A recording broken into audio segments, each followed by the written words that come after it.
Hey, what's up? I'm Ash, and today I'm going to be shooting Rob's absolutely wild Pro Touring Custom 1963 Volkswagen Beetle. It's running a turboed stroker Type 1 and it's sitting on air ride suspension. You might have spotted this at the Unveil Hall at Sumnats 37. It's a crazy bit of gear, so let's take a look.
So much going on under here. This thing's so custom. After having a walk around in a chat, I learned the only original pieces are the center of the steering column and the doors.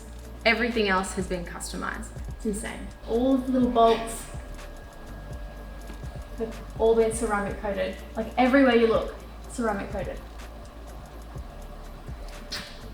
Crazy attention to detail.